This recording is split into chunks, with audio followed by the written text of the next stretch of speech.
नमस्कार बच्चों। आज हम करने जा रहे हैं कृतिका का अध्याय 2 मेरे संग की औरतें का प्रश्नाभ्यास। वीडियो शुरू करने से पहले लाइक और सब्सक्राइब बटन अवश्य दबा दें। प्रश्न नंबर 1।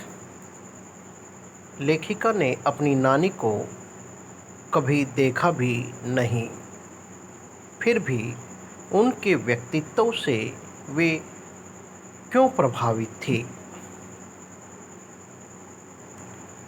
उत्तर: लेखिका ने अपनी नानी को कभी नहीं देखा था, किंतु उनके बारे में सुना अवश्य था। उसने सुना था कि उसकी नानी ने अपने जीवन के अंतिम दिनों में प्रसिद्ध क्रांतिकारी प्यारे लाल शर्मा से भेंट की थी। उस भेंट में उन्होंने एक इच्छा प्रकट की थी कि वे अपनी बेटी की शादी किसी क्रांतिकारी से करवाना चाहती हैं, अंग्रेजों के किसी भक्त से नहीं। उनकी इस इच्छा में देश की स्वतंत्रता की पवित्र भावना थी। यह भावना बहुत सच्ची थी। इसमें साहस था। जीवन भर पर्दे में रहकर भी उन्होंने किसी पर पुरुष से मिलने की हिम्मत की। इससे उनके साहसी व्यक्तित्व और मन में सुलगती हुई स्वतंत्रता की भावना का पता चलता है। लेखिका इन्हीं गुणों के कारण अपनी नानी के व्यक्तित्व से प्रभावित थी तथा उनका सम्मान करती थी। प्रश्न नंबर 2। लेखिका की नानी आज़ादी के आंदोलन में किस प्रकार की भागीदार रही? लेखिका की नानी आज़ादी के आंदोलन में प्रत्यक्ष रूप से भले ही भाग नहीं ले पाई, परंतु अप्रत्यक्ष रूप से सदैव इस लड़ाई में सम्मिलित रही। और इसका मुख्य उदाहरण यही था कि उन्होंने अपनी पुत्री की शादी की जिम्मेदारी अपने पति के स्वतंत्रता सेनानी मित्र को दी थी। वह अपना दामाद एक आज़ादी का सिपाही चाहती थी, ना कि अंग्रेज़ों की चमचागिरी या चाटुकारिता करने वाला। उन्हें अंग्रेज़ों और अंग्रेजियत से चिढ़ थी। उनके मन में आज़ादी के लिए एक जुनून था। प्रश्न नंबर 3। लेखिका की माँ परंपरा का निर्वाह न करते हुए भी सबके दिलों पर राज करती थी। इस कथन के आलोक में लेखिका के माँ के व्यक्तित्व की विशेषताएं लिखिए। दूसरा, लेखिका की दादी के घर के माहौल का शब्द चित्र अंकित कीजिए। उत्तर: लेखिका की माँ बहुत ही नाजुक, सुंदर और स्वतंत्र विचारों की महिला थी। उनमें ईमानदारी, निष्पक्षता और सच्चाई भरी हुई थी। वे अन्य माताओं की तरह कभी भी अपनी बेटी को अच्छे बुरे की सीख न दे पाई और न ही खाना पका कर खिलाया। उनका अधिकांश समय अध्ययन अथवा संगीत को समर्पित था। वे कभी झूठ नहीं बोलती थी और न कभी इधर की बात उधर करती थी। शायद यही कारण था कि हर काम में उनकी राय ली जाती थी और सब कोई उसे सहर्ष स्वीकार भी करते थे। प्रश्न नंबर 2। लेखिका की दादी के घर में कुछ लोग जहां अंग्रेजियत के दीवाने थे, वहीं कुछ लोग भारतीय नेताओं के भी मुरीद थे। घर में बहुमती होने के बाद भी एकता का बोलबाला था। घर में किसी प्रकार की संकीर्णता नहीं थी। सभी लोग अपनी अपनी स्वतंत्रता एवं निजता बनाए रख सकते थे। घर के बच्चों के पालन पोषण में घर के सभी लोग जिम्मेदार थे। कोई भी सदस्य अपने विचार किसी पर नहीं थोप सकता था। इस प्रकार हम कह सकते हैं कि घर का माहौल अमन, चैन से भरपूर और सुखद था। प्रश्न नंबर 4,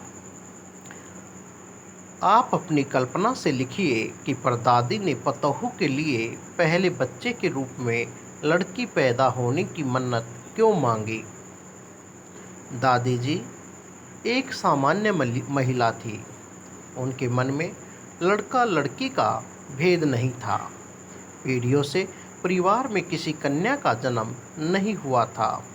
प्राय सभी लोग लड़के की कामना करते थे। दादी जी को ये भेदभाव शायद चुभता होगा और परिवार में किसी कन्या का न होना उनके मन को बेचैन करता होगा। शायद इन्हीं कारणों की वजह से परदादी ने पतोहू के लिए पहले बच्चे के रूप में लड़की पैदा होने की मन्नत मांगी।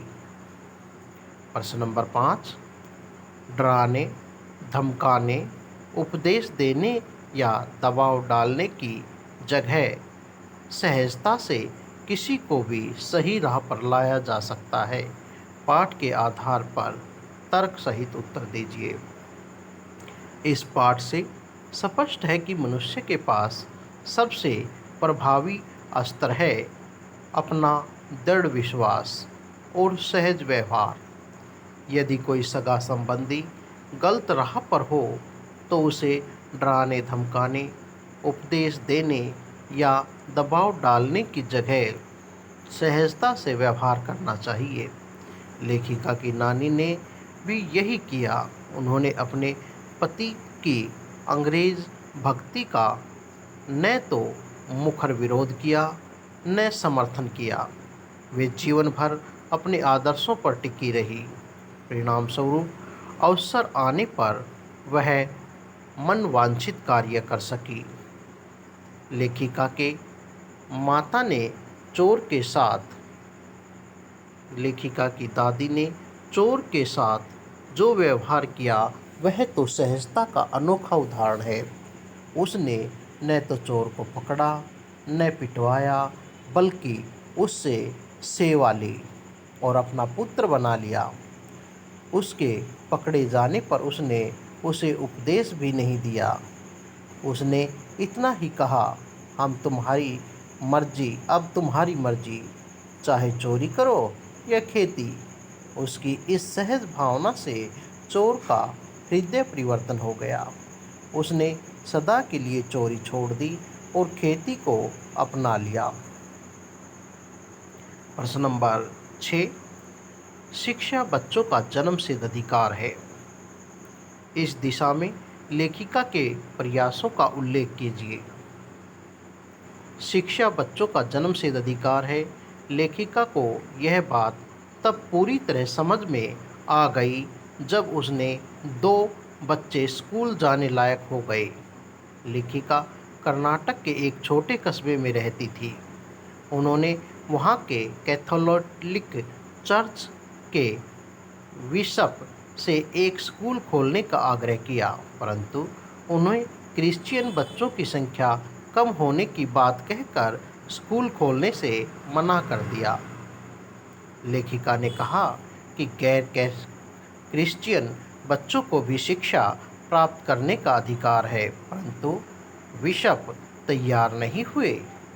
ऐसे में लेखिका ने आगे बढ़ते हुए अपने दम पर एक ऐसा स्कूल खोलने का मन बना लिया जिसमें अंग्रेजी, कन्नड़ और हिंदी तीनों भाषाएं पढ़ाई जाएंगी। लोगों ने भी लेखिका का साथ दिया और वे बच्चों को शिक्षा का अधिकार दिलवाने में सफल रही। प्रश्न नंबर 7, पाठ के आधार पर लिखिए कि जीवन में कैसे इंसानों को अधिक श्रद्धाभाव से देखा जाता है। प्रस्तुत पाठ के आधार पर यह कहा जा सकता है कि जो लोग कभी झूठ नहीं बोलते और सच का साथ देते हैं, वे किसी की बात को इधर उधर नहीं करते, अर्थात चुगली नहीं करते। जिसके इरादे मजबूत होते हैं जो हीन भावना से ग्रसित नहीं होते तथा जिनका व्यक्तित्व सरल, सहज एवं पारदर्शी होता है, उन्हें पूरा समाज श्रद्धा भाव से देखता है। प्रश्न नंबर 8, सच अकेलेपन का मजा ही कुछ और है। इस कथन के आधार पर लेखिका की बहन एवं लेखिका के व्यक्तित्व के बारे में अपने विचार लिखिए। लेखिका व उसकी बहन एकांत प्रिय स्वभाव की थी।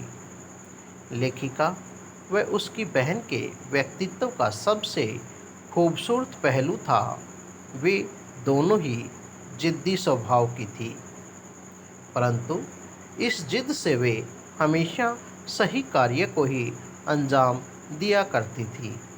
लेखिका की जिद ने ही कर्नाटक में स्कूल खोलने के लिए प्रेरित किया था। वे दोनों स्वतंत्र विचारों वाले व्यक्तित्व की स्वामिनी थी और इसी कारण जीवन में अपने उद्देश्य को पाने में सदा आगे रही थी। धन्यवाद।